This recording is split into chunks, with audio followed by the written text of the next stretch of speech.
Even tonight, I'm going to remind you about the promise given by our Lord Jesus in John 14:27. और आज की रात भी मैं आपको पर यीशु मसीह के द्वारा दिए गए उस वायदे को याद दिलाना चाहूंगा जो यूहन्ना 14:27 में मिलता है। Jesus says, यीशु मसीह कहते हैं, My children, मेरे बच्चों, my peace I give unto you, मैं अपनी शांति तुम्हें दिए जाता हूँ। not as the world gives, संसार देता है उस तरह से नहीं, but my peace I give unto you. लेकिन मैं अपनी शांति तुम्हें दिए जाता हूँ। According to Isaiah 66:13, यशायाह 66:13 के हिसाब से God says, I will comfort you like a mother, परमेश्वर कहता है, एक माँ के समान मैं तुम्हें दिलासा दूंगा and I will make peace run like a river in your life. और मैं ऐसा करूंगा कि वो शांति एक नदी के समान बहते हुए तुम्हारे जीवन में आएगी। There is hope for you, my brother. मेरे भाई, आपके लिए एक आशा है। There is hope for you, my sister. मेरी बहन, आपके लिए एक आशा है। Jesus is coming to you. यीशु आपके पास आ रहा है। The Lord will remove all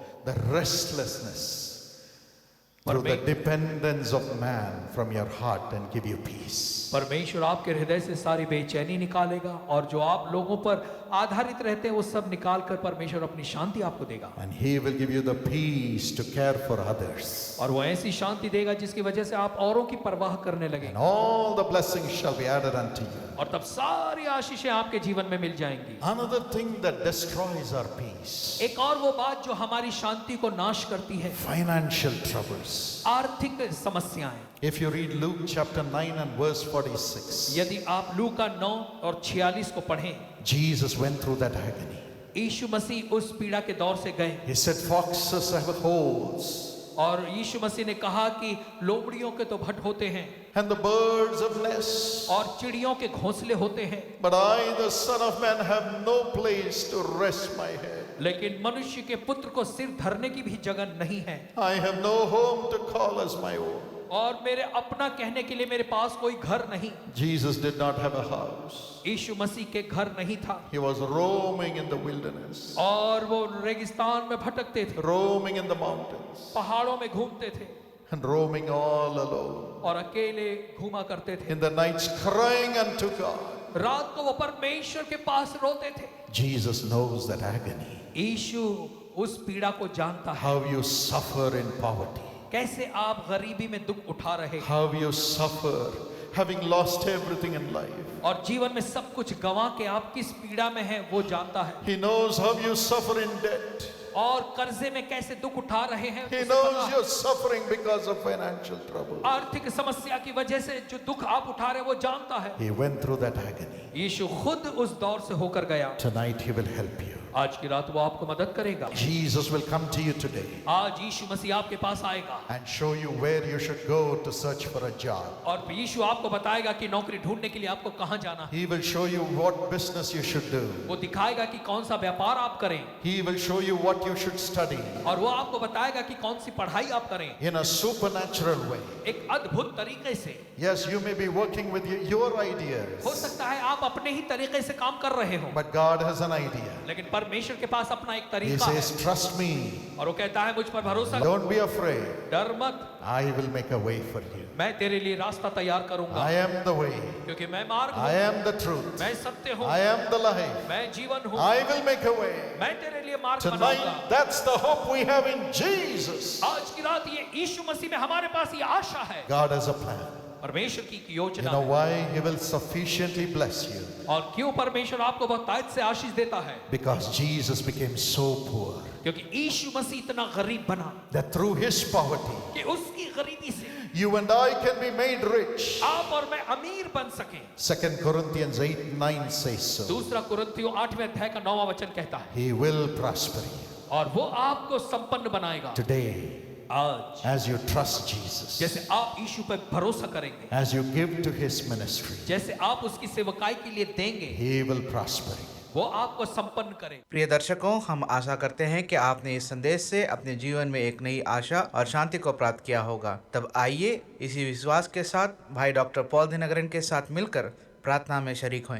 Shall we pray? आइए हम प्रार्थना करें। Father, पिता, lay your hands upon your children. अपनी संतानों पर अपना हाथ रख प्रभु। Lord, they should not lose their life. प्रभु ये अपने जीवन को ऐसे खोने वाले न बने, They should not lose their family ये life. अपने परिवार के जीवन को न खोएं They should not die. और ये मरे नहीं। Let your life flow into them. प्रभु तेरा जीवन इनमें बहता चला जा। Father, पिता bless every young person. हर एक जवान को आशीष दे। Please give them a new heart प्रभु कृपया कर इन्हें तू नया दिल दे to love you, कि तुझसे प्रेम करे, love the parents, कि माता पिता से प्रेम करे and to follow your righteous ways to succeed. और सफलता के लिए तेरे धार्मिकता के मार्गों पर चलते चले जाएं। Even if they have failed, और हालांकि ये असफल हो चुके हैं, I know you will not cast them away. मैं जानता हूँ प्रभु तो इन्हें कभी दूर नहीं करेगा। As they have come to you, जैसे ये तेरे पास में आए हैं, embrace them, तो इन्हें गले लगा ले, kiss them,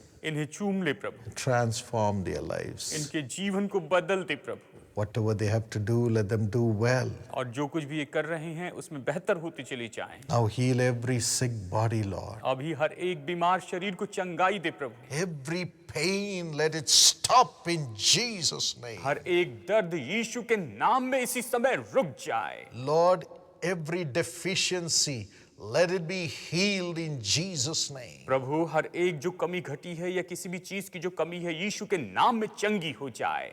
Lord, heal thy children. प्रभु अपनी संतानों को चंगाई दे। Those whose eyes are damaged, let it open and let there be clear vision in Jesus' name. जिनकी आंखों में किसी तरह से कोई नुकसान पहुंचा है वो अभी इसी समय खुल जाए और बिल्कुल स्पष्ट रीति से देखने लग जाए यीशु के नाम में। Every problem in the back you are healing, Lord. Thank you. पीठ की हर एक समस्या को प्रभु इस समय तू चंगाई दे रहा है, धन्यवाद करती है। Let the backbone be healed in Jesus' name. रीढ़ की हड्डी यीशु के नाम में अभी इसी समय चंगी हो जाए। There are some young girls crying because of the warts in their faces. और निश्चय बहुत सी जवान लड़कियां इस समय रो रही है, तुझे पुकार रही है क्योंकि उनके चेहरे पर निशान हैं। Some are crying because of their skin diseases. कुछ लोग तो चमड़ी की बीमारी के कारण तुझे पुकार रहे हैं। Lord Jesus, touch and heal. हे प्रभु यीशु तू छू ले, इन लोगों को चंगाई दे। And everyone who has memory loss be healed in Jesus' name. हर एक व्यक्ति जिसको याद नहीं रहता है वो यीशु मसीह के नाम में अपनी स्मरण शक्ति वापस पाए। Let the memory come back. और इनकी जो स्मरण शक्ति वापस आ जाए, Come back वापस आए in Jesus' name. यीशु के नाम में। Thank you, Lord, for healing your people. धन्यवाद प्रभु अपने लोगों को चंगाई देने के लिए। Now, my brothers, my sisters, just say thank you, Jesus, and do what you could not do अब before. मेरे भाई और मेरी बहन, जब बस आप अभी इस समय यही कहे धन्यवाद यीशु, और जो आप पहले नहीं कर सकते थे उसे करने लग जाए। Let them get up and walk, Lord. और निश्चय ये उठ खड़े हो और चलने लग जाए। Every witchcraft power leave in Jesus' name. दुष्ट आत्मा की हर एक ताकतें, जादू टोने की ताकतें चली जाए यीशु के नाम में। Every organ be healed. हर एक अंग चंगा हो जाए। Thank you for doing it. ऐसा करने के लिए धन्यवाद। Give them new life. इन्हें नया जीवन दे, Bless this day इस दिन को आशीष दे, and give them back all that they have lost in double measure. और जो कुछ भी इन्होंने खोया सब कुछ दुगने माप में वापस लौटा दे। Let their financial troubles end today. प्रभु इनकी आर्थिक परेशानी जो है आज ही खत्म हो जाए। And those without children bear a child in Jesus' और name. जिनकी कोई संतान नहीं है यीशु के नाम में वो गर्भ धारण करने वाले बने। Honor them, Lord. इनका आदर कर In Jesus' name. यीशु के नाम में। Amen. आमीन। God bless you.